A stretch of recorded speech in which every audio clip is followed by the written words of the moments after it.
मोक्षमा प्रकाशक जी ग्रंथ में 7वां अधिकार और इसमें सम्यक सम्यक मिथ्या दृष्टि का प्रकरण स्वाध्याय में चल रहा है। पंडित साहब ने सम्यक के सम्मुख मिथ्या दृष्टि को ये प्रेरणा दी है कि 3 चीज़ों को पहचानना: जीवादि द्रव्य, जीवादि तत्व, स्वपर को पहचानना, त्यागने योग्य रागादिक को और ग्रहण करने योग्य सम्यक दर्शनादिक को, इनको पहचानना। और जो निमित्त नैमित्तिक भाव हैं उनको जैसे हैं वैसे के वैसे पहचानना। ठीक है। अब उनको कैसे पहचाने तो उसका उपाय भी बताया, हेतु से, युक्ति से, नए प्रमाण से, और आगे और बढ़े तो सत्संख्या, निर्देश, स्वामित्व इत्यादि से इस प्रकार से उनको जानना। वैसे तो ये है, देखो कि जिनवाणी में जो वर्णन है ना, तो वो वर्णन में निर्देश, स्वामित्व इत्यादि गर्भित ही है।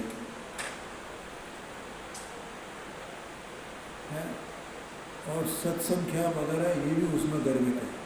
इसलिए अपने को उसके लिए अलग से परेशान होने की कोई आवश्यकता नहीं है। एक बात। दूसरी बात, जैसे पंडित साहब ने मोक्षमा प्रकाशक लिखा है, ज्ञानियों ने, आचार्य महात्मा ने टीकाएँ वगैरह की हैं, पंडित जयचंद जी साहब ने जैसे वो समय सार की वचनिका लिखी है, तो इनमें नयों का प्रमाण और नए से सब वर्णन इसमें आए हैं। ठीक है ना। तो अपन अगर मूल ग्रंथ से पढ़ें तो उसके लिए ये प्रेरणा है। लेकिन जब हमें इतनी टीकाएँ, इतनी भाषा वचनिकाएँ, सब ये टीकाओं में टीकाएँ उपलब्ध हैं, गुरुदेव श्री के व्याख्यान उपलब्ध हैं, तो फिर उसमें मतलब अपने को इस चक्कर में नहीं पढ़ना चाहिए कि भैया प्रमाण से हम कैसे जाने हैं, हम नए से कैसे जाने हैं, हम निर्देश स्वामित्व से कैसे जाने, सत्संख्या से कैसे जाने। वो सब इतना सरल हो गया है। उसमें प्रमाण केवल हमें अगर जानना है तो हम प्रमाण और नए का स्वरूप जानना है। अगर हमने वो जान लिया तो हमें अपने आप जनवाणी सरल लगना, और ये भी समझ में आ जाएगा कि ये तो नए प्रमाण में ही गर्भित है। जनवाणी जो है, इनमें जो वर्णन जो आया है तो प्रमाण नए में ही आ गया है। अब हमें अलग से परेशान होने की आवश्यकता नहीं है। इस उलझन में नहीं जाना है हमको। समझ में आया ना। अब 250 वर्ष पहले जो पंडित साहब, 350 वर्ष पहले जो पंडित साहब ने ये लिखा होगा मोक्षमा प्रकाशक, तब इतनी व्याख्याएं नहीं हुई थी। जैसे उनकी उसकी जो वचनिका है ना, जयचंद जी साहब उनके 100-150 वर्ष बाद हुए हैं पंडित साहब के बाद, तो इसलिए उस समय ऐसी वचनिका उस समय उपलब्ध नहीं थी। आज तो इतनी उपलब्ध है। फिर उसके बाद गुरुदेव श्री हो गए, उन्होंने इतना लगा है, तो इसलिए वो सब प्रमाण नए में ही निबद्ध है। दूसरा, जैसनाचार्य ने जो टीका की है, वो टीका भी नयों में ही उन्होंने देखा ना, पढ़ करके इसने से ऐसा है, इसने से ऐसा है। तो हमें क्या करना है, हमें तो प्रमाण नए का थोड़ा संक्षेप में स्वरूप समझना है कि हमें इसमें से क्या ग्रहण करने योग्य है और क्या छोड़ने योग्य है। बस इतना काम करना है।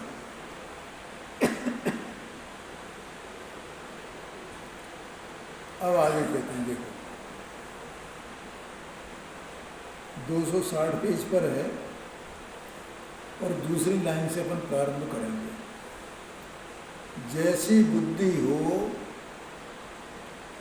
जैसा निमित्त बने, उसी प्रकार इनको सामान्य विशेष रूप से पहचानना। इन 7 तत्वों को, 6 द्रव्यों को, इनको सामान्य विशेष रूप से पहचानना। तथा इस जानने में उपकारी गुणस्थान मारणादिक व पुराणादिक व व्रतादिक क्रियादिक का भी जानना योग्य है। ये एक बात होती है। क्या कहते हैं? पहली बात तो ये कि जैसे भी बने तैसे, जिस प्रकार से भी बने, 260 पेज पर है।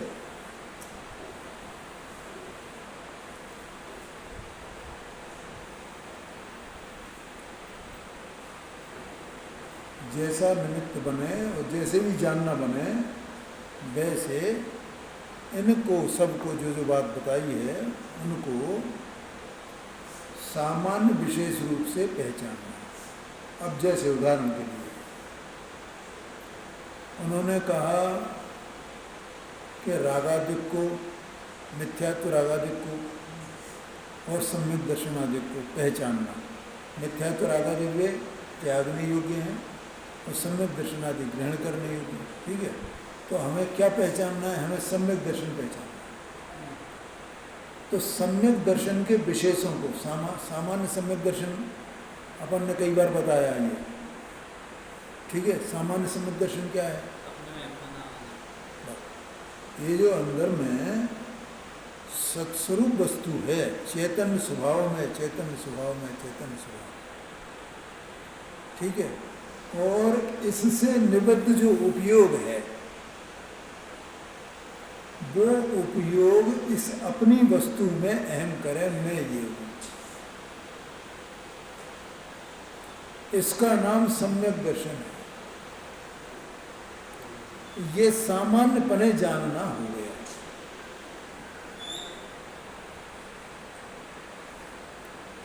आया समझ में? अब विशेषपने, तो भैया अब वो सम्यक दर्शन कितने प्रकार का होता है, क्या होता है, कैसे कैसे होता है? उसका लक्षण क्या होता है, ये भी कई बार मैं बताता रहता हूँ। सम्यक दर्शन कितने प्रकार, जो भेद हैं उसके भेद विशेष हैं। औपशमिक सम्यक दर्शन, क्षारोपशमिक सम्यक दर्शन, क्षायक सम्यक दर्शन, ये 3 प्रकार के सम्यक दर्शन हैं। ठीक है, एक बात। दूसरी बात, निश्चय सम्यक दर्शन और व्यवहार सम्यक दर्शन, ये भी 2 भेद हैं उसके, इस प्रकार से किए जाते हैं। निश्चय सम्यक दर्शन तो अभी मुझे बताया था वो ही है। ठीक है, व्यवहार सम्यक दर्शन क्या है? हाँ, ये कैसे होता है ये भी बताया है और अभी फिर बता देता हूँ। देखो, व्यवहार सम्यक दर्शन जो है ना, वो विकल्प रूप होता है। ऐसे व्यवहार सम्यक ज्ञान भी विकल्प रूप होता है, ऐसे व्यवहार सम्यक चारित्र भी विकल्प रूप होता है। लेकिन वो होता अवश्य है। तो जिसको निश्चय सम्यक दर्शन हुआ, तो उसकी पहचान करने के लिए कि सम्यक दर्शन हुआ कि नहीं हुआ, तो उसकी पहचान कैसे होगी कि 7 तत्व का श्रद्धान हुआ कि नहीं हुआ। भले ही वो विकल्प रूप है, ठीक है ना। अब 7 तत्व का श्रद्धान माने 7 तत्वों को पहचानना। तो कैसे पहचाने जाएंगे 7 तत्व? कि वो जैसे आश्रव तत्व है ना, तो आश्रव का जो भाव है, स्वरूप है। अब देखना, तो इसमें निश्चय सम्यक दर्शन क्या है? उसमें अहमपना आ गया। तो वो अहमपना बोलता नहीं है, वो तो अहम हो गया ना उसमें। ये बताओ मुझे, अपने को कभी ये बोलना पड़ता है कि मैं नवीन हूँ? याद करना पड़ता है। सो रहे हैं तो भी और सो के उठे तो याद तो करना पड़ेगा ना कि मैं नवीन हूँ। अगर मैं ये याद करूँ कि मैं नवीन हूँ तो ये विकल्प हो गया है। तो ऐसे ही मैं आत्मा हूँ ये याद नहीं करना पड़ता, उसमें अहमपना आ गया है। ये लिखा पंडित साहब ने आगे, ऐसा समझ लेना। और उसमें अहमपना आ गया और इसमें से अहमपना निकल गया। तो फिर वो कैसे, फिर उसका लक्षण क्या है? तो गुरुदेव सिंह ने 2 प्रकार के लक्षण बताए। एक तो अतीन्द्रिय आनंद का आस्वादन हो जाना, उसकी पहचान हो जाना। वो अहम कब हो गया, कैसे हो? क्योंकि एक समय का काम है, एक समय का काम है। अपने को पता नहीं चलेगा कि कब सम्यक दर्शन हो गया।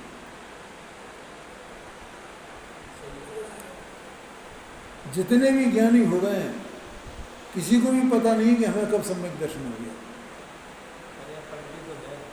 गुरुदेव जी के बारे में थोड़ा सा ऐसा एक विवाद जैसा खड़ा हुआ था कि उन्होंने मुंह पट्टी छोड़ी तब सम्यक दर्शन हुआ या उससे पहले था, है? ये एक विवाद ही बेकार का है कि मुंह पट्टी लगी रहने से क्या हो जाएगा भैया, सम्यक दर्शन नहीं हो सकता है क्या?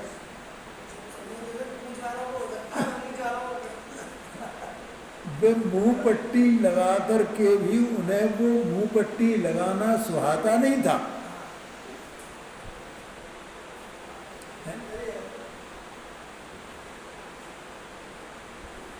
आया कि नहीं आया? हाँ, अब जैसे कोई वो पैंट शर्ट पहनता हो, सफारी पहनता हो, हैं, तो उसे सम्यक दर्शन नहीं हो सकता क्या?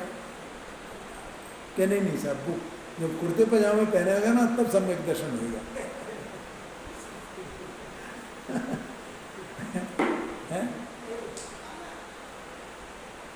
क्या? ए वाह, ए वाह। तो उसमें जो है सम्यक दर्शन होने के लिए वो एक समय लगता है भैया, उसमें कुछ है ही नहीं। अब अहमपना आ गया तो उसे वो आत्मा का जो आस्वादन, जो रस है ना, उस रस की उसे पहचान हो गई कि इसका नाम अतीन्द्रिय आनंद है। और वो होता क्या है, उसका कारण मैं कई बार बोलता हूँ कि सम्यक दर्शन होने के साथ में ही ज्ञान में सम्यकपना हो जाता है और वो ज्ञान सब जानने लगता है, सब जानने लगता है वो ज्ञान है। हाँ जी, हाँ जी, हाँ जी, हाँ जी, हाँ जी, हाँ जी, हाँ जी, हाँ जी, हाँ जी, है क्या होती होगी?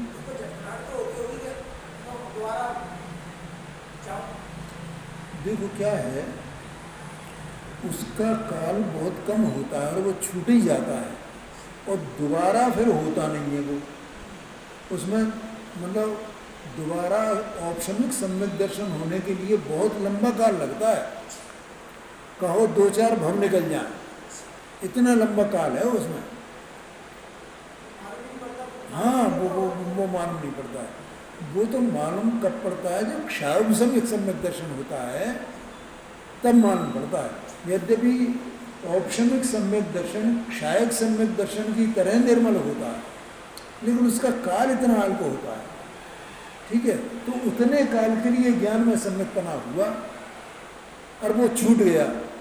इसमें ये प्रकरण आएगा आगे 9वें अधिकार में। तो वो छूट गया, अब छूट गया तो गया काम से। और उसके वो फिर वो क्या है, वो रागादिक कसाय भाव, मिथ्यात्व भाव, वो सब वैसे वैसे उसके हो गए और वैसे उस पर चलता रहता है। अब वो कुछ भी कह लो उसे, पर वो अगर उसकी रुचि है तो वो स्वाध्याय वगैरह ये सब करता रहेगा, करता रहेगा, करता रहेगा। तो वो एक बार औपशमिक सम्यक दर्शन हो गया ना, तो दोबारा उसे क्षायोपशमिक सम्यक दर्शन हो सकता है। क्योंकि क्षावसम्यक सम्यक दर्शन टिकने वाला है, कुछ काल के लिए टिकता है, वो अंतर्मुहूर्त मात्र के लिए वो टिकता है, ये तो माना उसका जगन्य काल है, लेकिन वो ज़्यादा भी टिकता है। अगर वो घंटे 2 घंटे भी टिक गया तो बहुत बड़ी बात है उसके लिए। आया कि नहीं आया?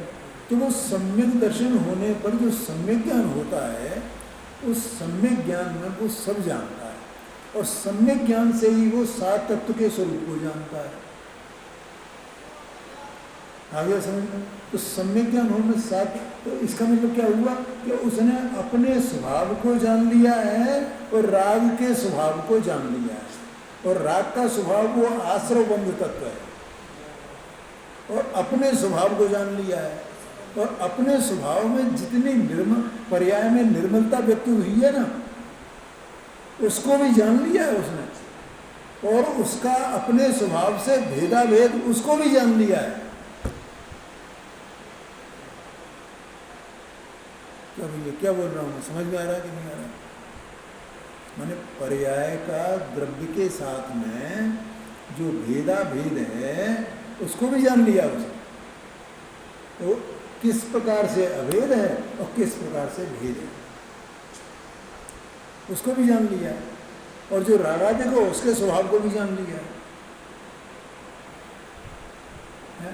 और देह की क्रिया वगैरह ये सब, ये तो जड़ की क्रिया, गुरुदेव जी का व्याख्यान सुनो, ये जड़ की क्रिया है, जड़ की क्रिया। इसमें क्या है? ये जड़ की क्रिया ना मोक्ष का कारण है ना बंध का कारण है। मोक्ष का और बंध का कारण तो जीव का परिणाम होगा ना।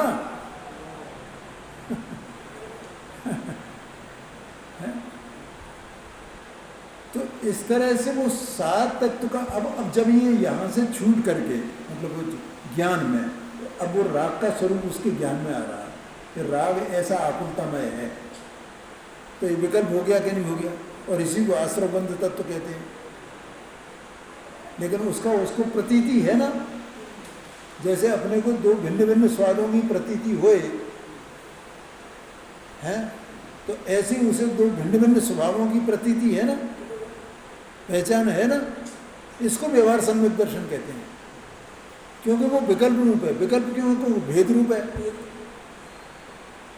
अपन ये सोचते हैं देखो नींबू की खटाई कैसी होती है और अमचूर की खटाई कैसी होती है, उसका भेद हम जाने, तो विकल्प होंगे या नहीं होंगे? तो ऐसे ही यहाँ पर ये 7 तत्व संबंधी वे विकल्प होते हैं, लेकिन ये सम्यक दर्शन नहीं हो और इससे 7 तत्वों को जाना है, तो वो 7 तत्वों का ज्ञान ही नहीं है उसे, वो 7 तत्व का ज्ञान नहीं है, वो तो इससे जाना है। इसमें क्या है? हाँ जी, हाँ जी, हाँ जी, आया कि नहीं आया? हाँ जी, हाँ जी, हाँ।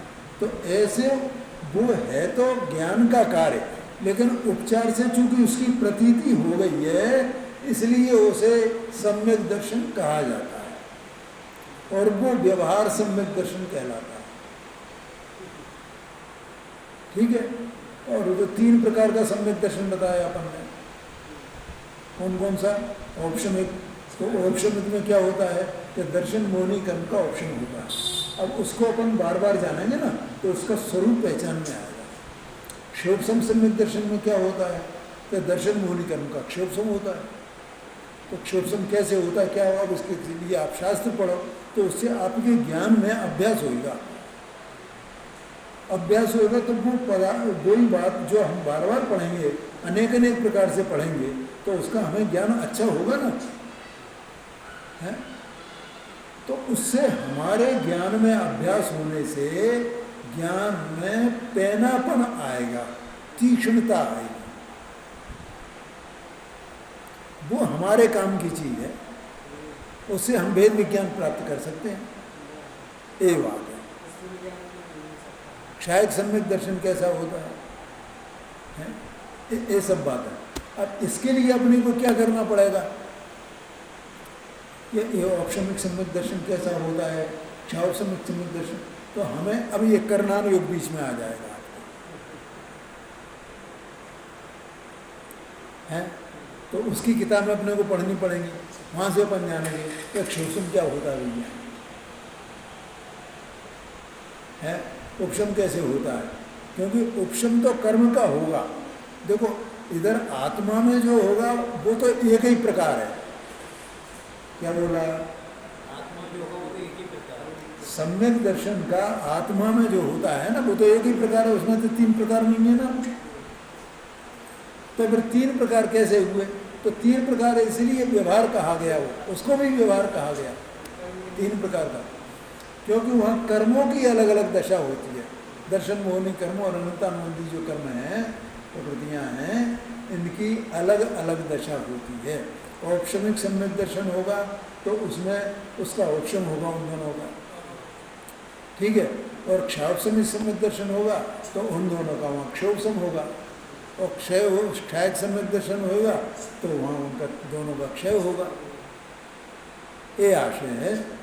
तो ये कैसे क्षय होता क्या, तो इसमें पंडित साहब इसमें आगे बताएंगे, ये सब बात है इसी प्रकरण में, और आगे फिर 9वें अधिकार में बताएंगे। 2 बार ये प्रकरण आया है, ये समझ में आया कि नहीं आया। हाँ, क्या बताते हैं, देखो इनको सामान्य विशेष रूप से पहचानना, ये जो वाक्य है ना, इस पे अपनी चर्चा चल रही है, ठीक है। तो सामान्य विशेष पहचानने का अर्थ समझ में आ गया ना।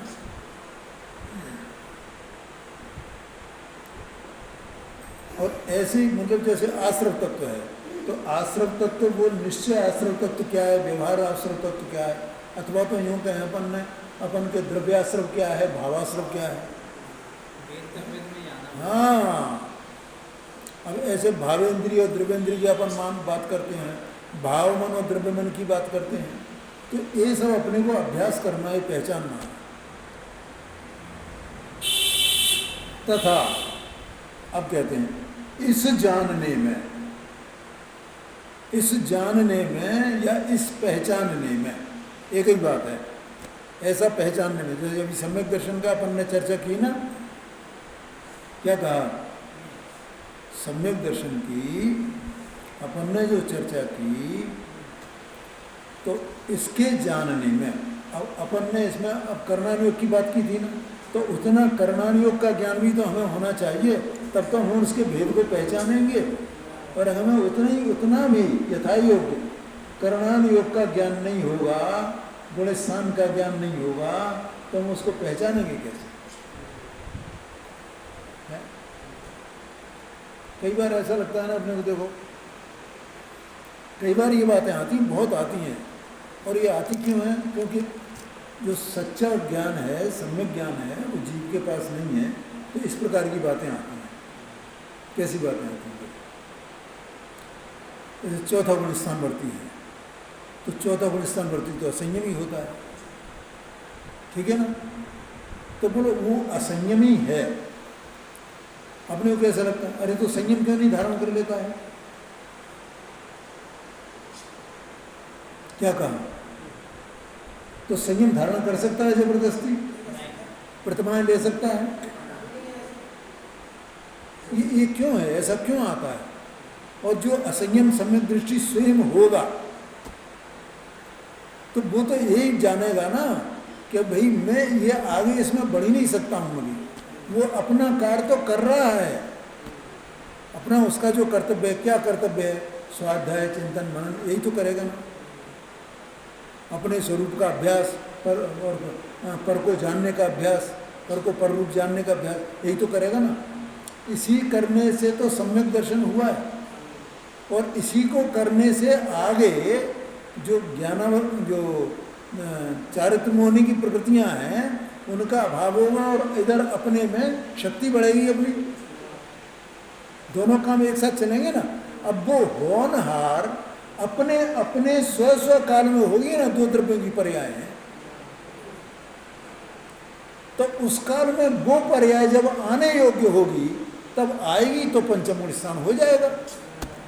तो उसे कोई उतावली नहीं रहती है कि नहीं अब सम्यक दर्शन हो गया, अब मुझे ये कर लेना चाहिए, अभी अज्ञानी जगत इसको नहीं समझता है। अच्छा साहब, तो मुनि होके क्यों नहीं बता देते हैं? ये खूब चलता है ना।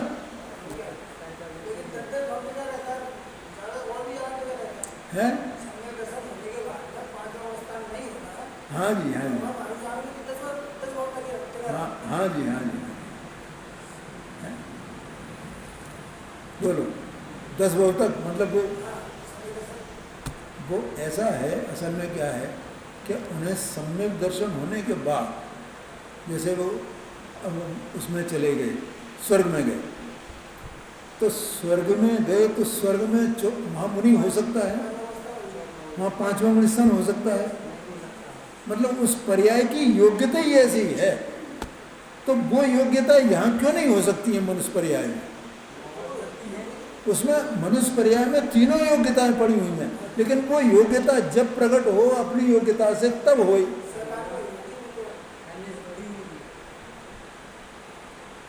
लेकिन ये मुनि क्यों नहीं बन जाते, ये श्रावक क्यों नहीं भैया शांति पकड़ो जरा, ये समझता नहीं। इसके लिए कर्मयोग योग का अभ्यास जरूरी है।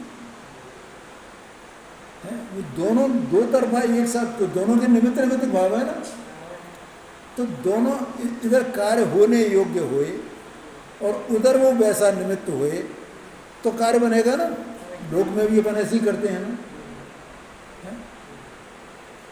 अब मुझे जैसे कोई काम कराना है, अब मैं बहुत दिन से परेशान हूँ और मुझे वो काम का जो कारण है वो कारण नहीं मिल पा रहा। मैंने मैं घर में कुछ मुझे काम कराना है, अब वो कारण नहीं बन पा रहा, नहीं बन पा रहा, नहीं बन पा रहा। अभी मैं यही संतोष करता हूँ कि वो योग्यता नहीं है, क्या करो। कई लोगों को संपर्क कर चुका हूँ और नहीं, हाँ ठीक है हम आ जाएंगे सर, और नहीं आते हैं और नहीं गए तो अपन क्या करें? घबराएं, अपने हाथ पर पटक लें, कपड़े फाड़ लें, कुछ नहीं। अपने को पता है वो कार्य अपने काल में स्वकाल में होएगा, और जब कार्य होने योग्य होगा तब वैसा निमित्त मिल जाएगा। घबराने की उसकी क्या आवश्यकता है? शांति रखो। तो वैसे वो सब बातें यहाँ भी लागू होती हैं। हमें उतावली नहीं करनी है और प्रमाद भी नहीं करना है, स्वच्छंदता भी नहीं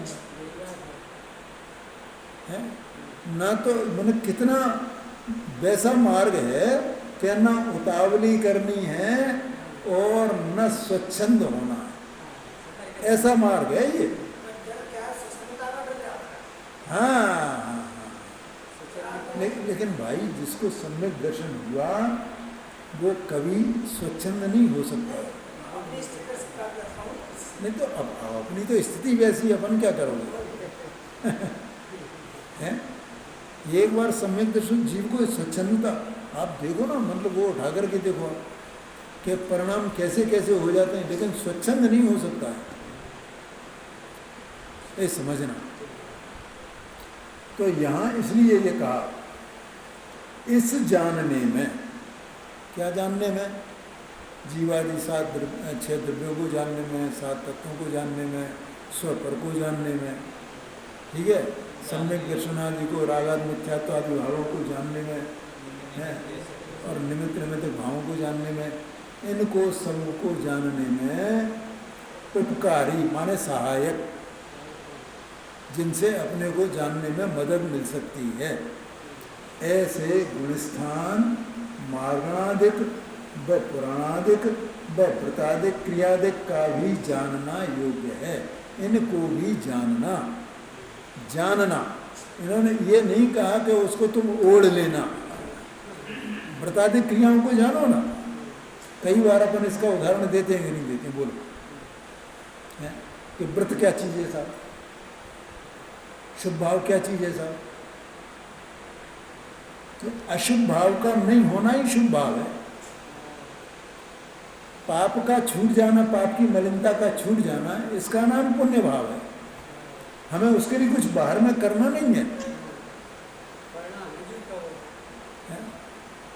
जो अविरति है ना, अविरति का त्याग हो जाना, इसका नाम व्रत है। ये तो तत्पर सूत्र में ही लिखा हुआ है। अब उसको तो ये नहीं पहचाने, और ये कहेगा नहीं मैं व्रत ले सकता हूँ, और अवृत्ति का तो त्याग हुआ ही नहीं, क्योंकि अवृत्ति का त्याग तो माने कम से कम आंशिक रूप से अवृत्ति का त्याग पंचम मूल स्थान में होएगा, वहाँ 2 चौकड़ी कसाय का अभाव चाहिए। अब ये बात करना नहीं वो बताता है और उसका ज्ञान नहीं करेगा। बोलो समझ में आया तुम्हें?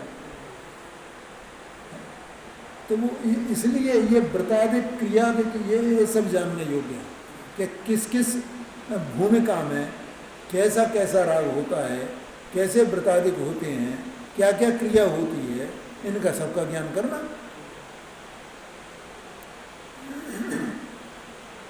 और पुराणादिक का ज्ञान क्यों करना? क्योंकि हमें दृष्टांत चाहिए कि ज्ञानियों के चौथे गुण स्थानवर्ती ज्ञानी हो तो कैसे क्या कैसी भूमिका उनकी हुई, पंचम गुण स्थानवर्ती हुए तो कैसी भूमिका हुई, मुनिराज हो गए तो कैसी भूमिका हुई। क्या कहा है? तो रामचंद्र जी के पिता दशरथ, उनको एक बार वैराग्य आया, तो एक बार वैराग्य आया और वो बड़ा चिंतन करने लगे और भारी ऐसा लगे कि जैसे, लेकिन उस काल में उनकी योग्यता नहीं थी दीक्षा लेने की। फिर बहुत काल निकल गया, फिर दोबारा एक बार उन्हें वैराग्य आया, तो वैराग्य आया तो उन्हें अब तो मैं ले नहीं मुझे दीक्षा, ठीक है। जब दोबारा वैराग्य आया तो दीक्षा लेने के लिए उन्होंने अपना भाव बनाया, तो उन्होंने कहा अभी ये जो राज्य है ये बड़े लड़कों को सौंप दिया जाए। किनको? रामचंद्र जी को। तो उन्होंने मंत्री को बोला, देखो भाई मुझे दीक्षा लेनी है, अब मैं संसार से थक गया हूँ और ये मौका मुझे दोबारा नहीं मिलेगा, और वो तुम जो है वो राम के अभिषेक की राज्याभिषेक की तैयारी करो, ठीक है। तो फिर राज्याभिषेक की तैयारी, इतने में ये बात भरत को मालूम पड़ी। तो भरत सोचने लगा, देखना जरा, अरे ये पिताजी को राज्याभिषेक करने से क्या मतलब है, ये किस मतलब का मतलब है? अरे तुम्हें छोड़ना है तो छोड़ जाओ ना, जाओ तुम, तो तुम्हारा ये कायदा वैराग्य है।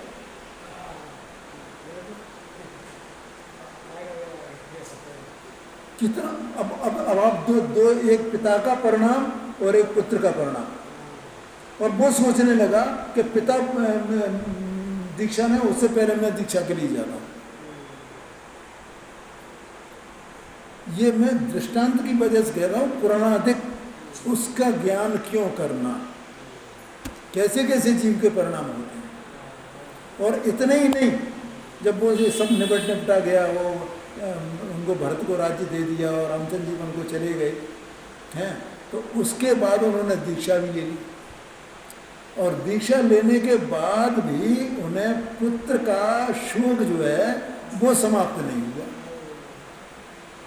इसका मतलब उस दीक्षा मैंने 6वें 7वें गुण स्थान में भी वहाँ इस प्रकार का शोक रह सकता है, इस प्रकार का आर्त ध्यान रह सकता है, ये आगम की बात है।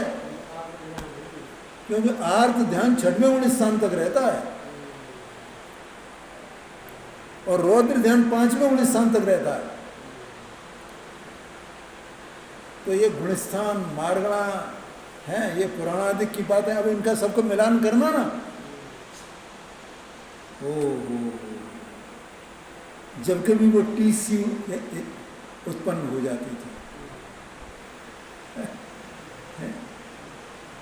कथा तो इसके आगे भी, लेकिन वो मुझे प्रयोजन भूत इतना बताना है कि अब हम सोचने लगे मुनि होंगे कि नहीं होंगे, उन्हें 3 चौकड़ी कसाय का भाव होगा कि नहीं होगा, है तो भैया होएगा। क्योंकि आर्त ध्यान 6वें गुणस्थान तक हो सकता है। तो जब वे शुद्धोपयोग से वापस शुभोपयोग में आते होंगे तो वहाँ उन्हें वो आर्त ध्यान हो सकता है।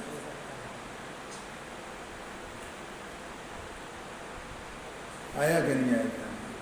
ये इसका वो दृष्टांत है, इस सिद्धांत का, 6वें गुणस्थान तक आर्त ध्यान होता है। इसलिए इनको भी जानना, आया समझ में? इतना सा है कि वहाँ आसक्ति ना के बराबर है, लेकिन कभी कभी याद से आ जाए तो वो शूल जैसी लगे, ये बात है। फिर एक दिन वो मतलब बिल्कुल एकदम तगड़ेपन से उन्होंने अंदर में ऐसा विचार किया घनघोर, तो उसके बाद वो सब छोड़ दिया उन्होंने, और उसके आगे उन्होंने केवल ज्ञान प्राप्त किया। तो इस प्रकार से ये सब जानना योग्य है, ये कहा। यहाँ आगे कहते हैं, देखो अगला बात, जिनकी परीक्षा हो सके उनकी परीक्षा करना। अपन जितना जान सकते हैं, परीक्षा कर सकते हैं, उतना जानना है। जैसे एक करणान योग है ना, तो करणान योग में गणित बहुत है, ठीक है। तो वो गुणस्थान की बातें हैं, उतना मतलब मैं अपनी बात कर रहा हूँ, वो मुझे सब समझ में आती हैं, मैंने निमित्त निमित्त भाव कैसे क्या है वो सब, ठीक है। लेकिन वो जो उसका गणित है ना, वो मेरी अप्रोच से बाहर है। फिर मैं सोचता हूँ इसमें काफ़ी ज़्यादा हो गया, तो मैं उसमें नहीं उलझता हूँ। बस फिर अपने इधर उतना जितना ज्ञान है उतना काफ़ी है अपने पास। तो मतलब परीक्षा करना, एक परीक्षा करने वाली बात चल रही, माने जो अपने को जितना जानना हो जाए और अपन उससे संतुष्ट हो जाए, वो परीक्षा करना हो गया कि हाँ ऐसा ही है, और न हो सके उनकी आज्ञानुसार जानकारी करना, इतनी बात है। आगे करें, देखो इस प्रकार इस जानने के अर्थ कभी स्वयं ही विचार करता है, कभी शास्त्र पढ़ता है, कभी सुनता है, कभी अभ्यास करता है, कभी प्रश्नोत्तर करता है, इत्यादि रूप से प्रवर्तता है। क्या कहा? देखो कितना मतलब उसका वो चिंतन वगैरह सब ये चलता रहता है, प्रश्न शंकाएं भी उसे उत्पन्न होती हैं। तो ये कह रहे हैं कभी स्वयं ही विचार करता है, हम अपने आप ही विचार आ जाता है, अपने आप ही। बाहर में किन्हीं पदार्थों के परिणमन देख करके और अपने आप ही विचार आ रहा है। तो अंदर में चेतन वस्तु है ना, उसकी ऐसी योग्यता है भैया भव्य जीव की, कि वो किसी भी निमित्त को पाकर के स्वयं ही ऐसा चिंतन करने लगे, विचार करने लगे, तत्व संबंध। कभी शास्त्र पढ़ता है, कभी सुनता है, कोई सुनाने वाला हो तो उसको सुनता है, कभी अभ्यास करता है।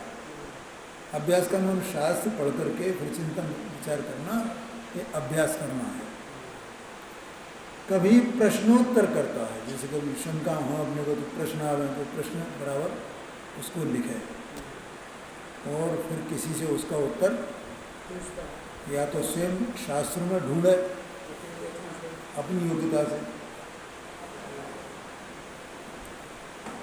है, और या फिर किसी से पूछे, इत्यादि रूप प्रवर्तता है। अपना कार्य करने का इसको हर्ष बहुत है। क्या कहा? देखो क्या है, हाँ देखो क्या है कि जैसे बाहर में ये जो स्पोर्ट्स वाले जो होते हैं ना, जैसे कोई वो क्या कहते हैं उसको, भार उठाने वाले, बॉडी बिल्डर, उनको कभी कोई खेल का नाम है ना, वो वेट लिफ्टिंग, वेट लिफ्टिंग कहते हैं ना उसको, या वेट या मानो जैसे तीरंदाजी होती है हाँ, भाला फेंकना है, तीरंदाजी है, तो वो जैसे वो फेंकता है या तीर मारता है और वो उसमें लग जाता है तो उसे हर्ष होता है कि नहीं होता है? और नहीं लग पाया, उसके निकट पहुंच गया तो भी उसे हर्ष होता है कि नहीं होता? कि मैं वहां तक पहुंचने लगा, अब मैं वहां भी पहुंच जाऊंगा, है ना? ऐसे ही अंदर में चैतन्य स्वरूप वस्तु है, इसकी ज्ञान की शक्ति बढ़ती जाती है अभ्यास से, तो वो वहाँ तक जो पहुँचता जाता है तो उसे उसका हर्ष होता है कि हाँ, मैंने इतना ये जान लिया, इतना मुझे स्पष्ट हो गया, ये मैं समझ गया हूँ। ऐसा ये ज्ञान की दशा अंदर में होती है, उसको कहते हैं हर्ष। इसे अपने कार्य का हर्ष बहुत है। अभी सम्यक दर्शन नहीं हुआ, उसकी बात है यहाँ। आया कि नहीं आएगा कि हाँ, ये बात मेरी समझ में आ गई, ये बात मेरी समझ में आ गई।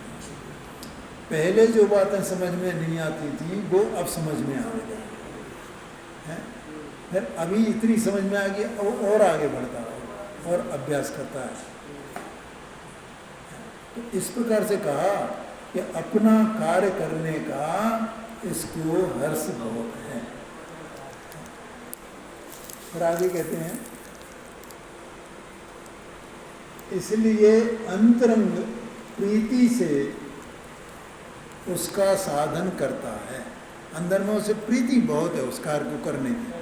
प्रीति काय की? कार्य को करने की रुचि, और उसके बिना उसे चैन नहीं पड़ता है। उसे वो बिल्कुल जैसे कोई व्यसनी होता है ना, तो व्यसन के बिना उसे चैन नहीं पड़ता है, ऐसे उसे चैन नहीं पड़ता है। उसे अभ्यास न करे तो इसका नाम है सम्यक संवद मिथ्या दृष्टि होना। क्या था भाई साहब?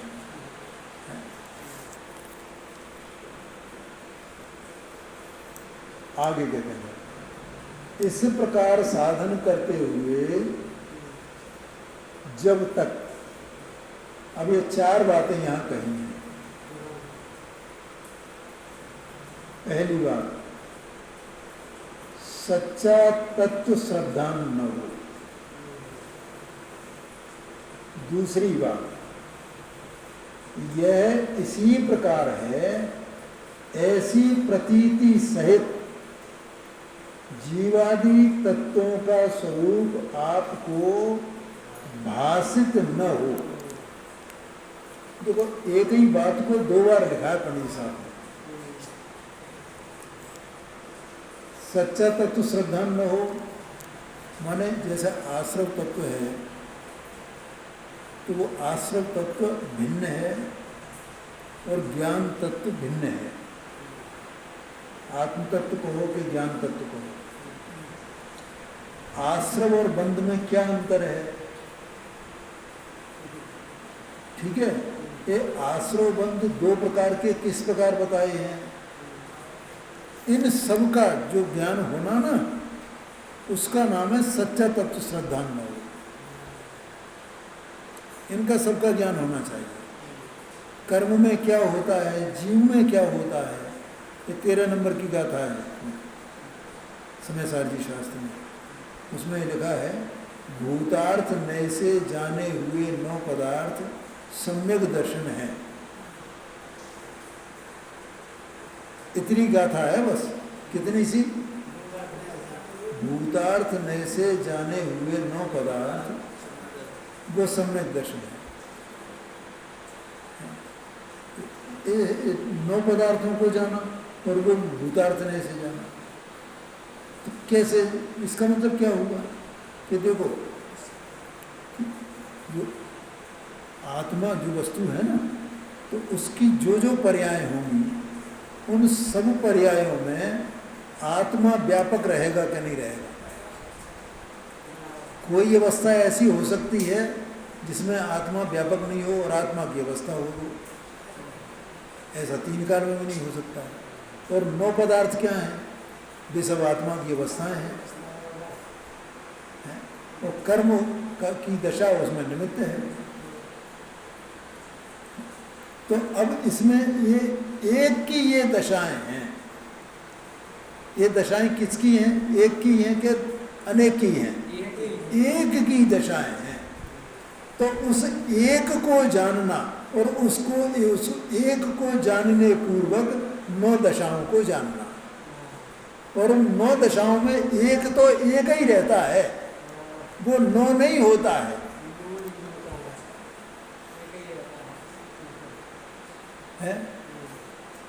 ऐसा जानना, ये भूतार्थ नय से 9 पदार्थों को जानना है। आया कि नहीं आएगा? और फिर वो 9 पदार्थों को उस रूप से जानना, वो सच्चा तत्व श्रद्धान हो गया। ठीक है। और दूसरा इसमें लिया, यह इसी प्रकार है। जैसे अपन ने ये बात बताई, अभी ये बात बताई, तो अपने को ऐसा भाषित होने लगे कि यह इसी प्रकार है, क्योंकि वहाँ क्या दिखाई दे कि अपना आत्मा दिखाई दे और अपनी आत्मा की 9 अवस्थाएं दिखाई दे, तब वो ये इसी प्रकार है। यह इसी प्रकार है, ऐसी प्रतीति सहित जीवादि तत्वों का स्वरूप आपको भाषित न हो, जब तक भाषित न हो, मतलब वो भाषित होना चाहिए। क्या भाषित होना चाहिए? जीवादि तत्वों का स्वरूप। एक एक तत्व, अभी प्रारंभ में मैंने बताया था ना, आश्रम तत्व अपन कैसे, तो वो कैसे पहचान होगी उसकी? तो सम्यक दर्शन पूर्वक सम्यक ज्ञान होएगा, तो सम्यक ज्ञान में वो आश्रम तत्व को भी जानेगा और स्वभाव को भी जानेगा। तब ये जानेगा कि ये इसी प्रकार है, ये आश्रम तत्व है, ऐसा जानेगा। और ये भी बताया था मैंने, तो संबर तक, संबर को जितने अंश में अपनी आत्मा में निर्मलता प्रकट हो गई है ना, वो भाव संबर है, और उसके निमित्त से जो कर्म प्रकृति का अभाव हो गया ना, तब तो अपनी निर्मलता प्रकट हुई ना, तो उस प्रकृति का आश्रम रुक गया है, इसका नाम द्रव्य संबर है। क्या कहा? हाँ, कौन सी प्रकृति का? कि जिसका अभाव होने पर आत्मा की अवस्था में निर्मलता प्रकट हुई है, क्योंकि प्रकृति का अभाव हुए बिना उसका उदय चलता रहेगा तो निर्मलता प्रकट नहीं होगी ना। समझ में? अभी तो निर्मलता प्रकट हुई तो उस प्रकृति का अभाव हुआ, और उस प्रकृति का अभाव हुआ तो उसका आश्रम रुक गया। अब आश्रम नहीं होगा उसका, और न बंद होएगा, तो उसका नाम द्रव्य संबर है। उसका आश्रम रुक गया है, आश्रम का रुक जाना उसी का नाम संबर है ना। तो उस तरफ से कहा, और इधर उस प्रकृति का उदय का भाव से यहाँ पर निर्मलता जो प्रकट हो गई है वो भाव संबर है।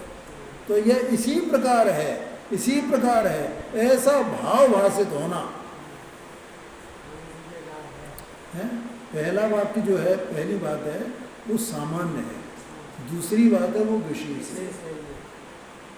ये 4 बातें जब तक नहीं हो तब तक वो सम्यक्त के सम्मुख मिथ्या दृष्टि है, ये कहते हैं।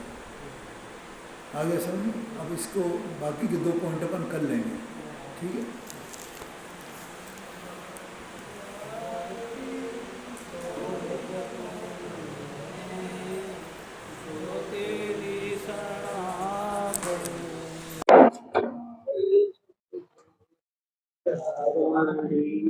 ज्ञान